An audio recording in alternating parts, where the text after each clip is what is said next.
은퇴 이후 잠깐의 쉼도 허락받지 못한 사람들이 있습니다. 대기업에 다니다가 은퇴 후 사업에 도전했다 실패하고 지금은 대리기사로 일하고 있다는 한 중년 남성. 나이 제한 없이 내가 일한 만큼 일당을 받을 수 있는 직업을 찾던 남성에게 대리기사라는 일은 어쩔 수 없는 선택지가 되었습니다. 사업 실패로 고스란히 떠안게 된 많은 빚이 그의 노후에 커다란 짐덩이로 남게 되었습니다. 호사스러운 노후를 기대하지는 않았지만 지금처럼 고통스럽고 힘든 노후는 더욱 생각지도 못했던 일이었습니다. 불경기가 계속되어 일주일에 하루도 쉬지 못하고 계속해서 길을 달리고 또 달리고 있습니다. 그를 힘들게 하는 것은 비단 이것만이 아닙니다. 그를 더 힘들게 하는 것은 이러한 현실이 언제까지 지속될지 모른다는 것이고 언제든 몸이라도 아프게 되면 이 일도 더 이상 할 수 없게 될까봐 걱정하고 있었습니다. 아직도 끝나지 않은 부양의 몫도 감당해야 합니다.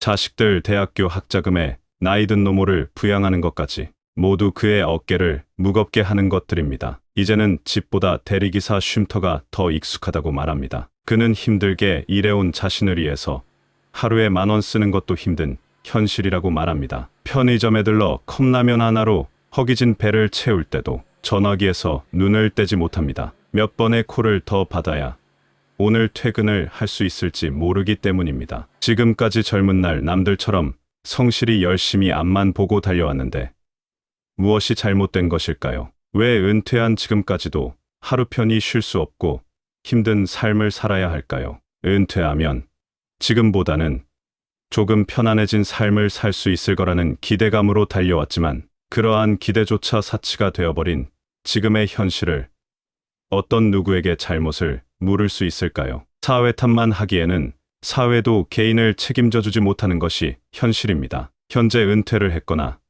은퇴를 앞두고 있는 60년대생들은 사적으로는 부모를 부양하는 동시에 자식도 부양하고 자기 자신의 노후까지 스스로 책임져야 하는 세대라고 합니다. 그래서 마처 세대라는 말이 있습니다. 부모를 부양하는 마지막 세대이자 자식에게 부양받지 못하는 마지막 세대라는 말이라고 합니다. 끝날 것 같지 않은 부양의 쳇바퀴 속에서 마음대로 늙는 것도 힘든 60년대생들. 아직은 힘이 있어 무슨 일이라도 찾아서 한다지만 아무리 100세 시대라고 한들 몸이 언제까지 버텨줄지 알 수 없어서 더욱 힘들다고 그들은 말합니다. 부모도 부양하고 자식들 공부시키느라 노후를 스스로 준비해야 한다고는 미처 생각하지 못한 대부분의 60년대생들. 은퇴를 하고 나서야 노후 준비를 시작했다는 수많은 중장년들이 있습니다. 매체들이 본격적으로 860만 은퇴 쓰나미가 몰려온다고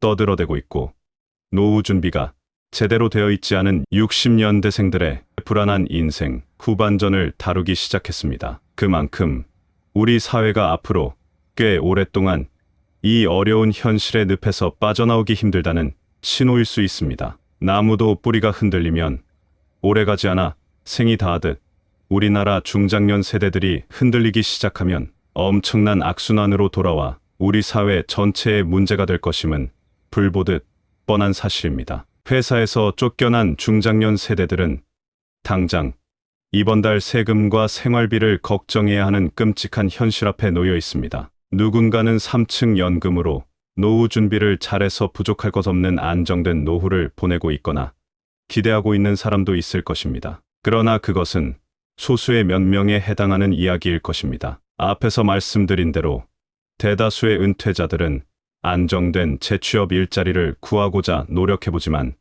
찾아주는 이 하나 없어 알바 자리나 계약직을 전전해야 하는 실정입니다. 모든 것이 기계화되어가는 4차 산업혁명 AI 시대이다 보니 일자리는 점점 줄고 청년 세대들도 구직을 하지 못해 부모들에게 빨대 꼽고 집에서 노는 캥거루족 청년들이 있다는 이야기는 많이 들어보셨을 겁니다. 그러니 은퇴한 중장년들이 좋은 일자리를 구하는 것은 하늘의 별 따기 같은 일이 된 지 오래입니다. 특히 50대에 회사 사정으로 정년도 못 채우고 일찍 퇴직하게 된 경우 어쩔 수 없이 재취업을 위해 구직 시장에 뛰어들어도 제대로 된 일자리는 별로 없습니다.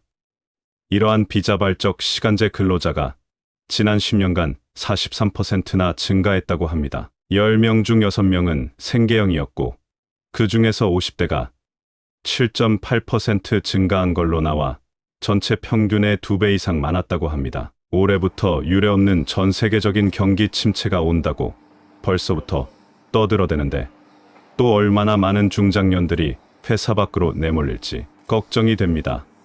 또한 퇴직자들의 약 70%가 퇴직 후유증을 앓는다고 합니다. 퇴직 후유증이란 퇴직 후에 겪게 되는 분노와 좌절감, 상실감과 같은 감정 변화와 정체성의 혼란을 겪으면서 가족과 사회에 적응하지 못하는 것을 말합니다. 여성보다는 남성이 더 많은 퇴직 후유증에 시달린다고 합니다. 이 기간이 3년 이상 지속되는 경우가 약 20%나 된다고 합니다. 전문가들은 이 후유증을 1년 안에 극복하지 못하면 3년 이상 지속되는 중증으로 이어질 가능성이 높다고 말합니다. 그러나 극복한 사람들 중 반수 정도는 여전히 원인 모를 우울감과 불안감에 시달린다고 합니다.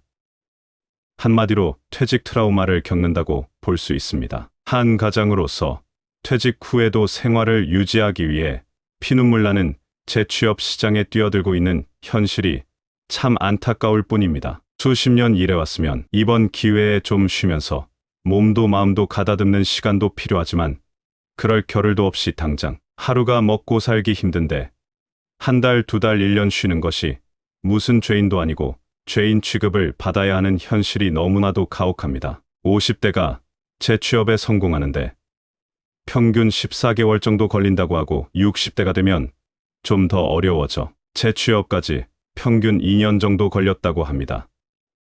그래서 많은 수의 은퇴자들이 재취업을 포기하고 자영업에 뛰어든다고 합니다. 우리나라는 OECD 국가 중 자영업을 하는 비율이 가장 높다고 하는데요. 자영업을 하고 싶어서 하는 경우는 불과 13%밖에 안 된다고 합니다. 반면 마지못해 어쩔 수 없이 선택한 경우가 50%나 된다고 합니다. 은퇴 후 재취업이 안 돼서 어쩔 수 없이 선택한 경우가 꽤나 많다는 사실입니다. 젊다면 창업했다 실패해도 다시 도전할 수도 있겠지만 나이가 들고 퇴직금에 은행 대출까지 받아서 창업한 경우라면 단 한 번의 실패로도 끔찍한 결과를 초래할 수 있습니다. 어쩔 수 없이 하게 된 경우라면 성공할 확률보다 실패할 확률이 훨씬 높다는 점에서 매우 우려스러운 현실이 아닐 수 없습니다. 창업 후 5년 생존율이 약 20%라고 하니 현실의 벽이 얼마나 높은지 알 수 있습니다. 이런 은퇴자들의 현실이 이렇듯 어렵다면 대책이 있으면 그래도 조금은 낫겠지만 우리나라의 노후 대책은 기본적으로 개인이 알아서 해야 하는 현실이다 보니 개인들이 어찌할 도리가 없는 것입니다. 한 가지 교훈이 있다면 노후 준비는 닥쳐서 하려고 하면 절대 할 수 없고 미리미리 준비해야 한다는 사실입니다. 여러분들은 노후 준비를 어떻게 하고 계신가요? 이 영상을 시청하고 계신 분들은 퇴직자들의 어려운 현실과 아픔을 겪지 않으시고 미리미리 준비하셔서 편안하고 행복한 노후를 보내시길 바랍니다. 이상으로 시니어를 위한 모든 것 시니어 톡톡이었습니다. 더 알찬 내용으로 찾아오겠습니다. 이번 영상이 도움이 되셨다면 구독과 좋아요 부탁드립니다. 감사합니다.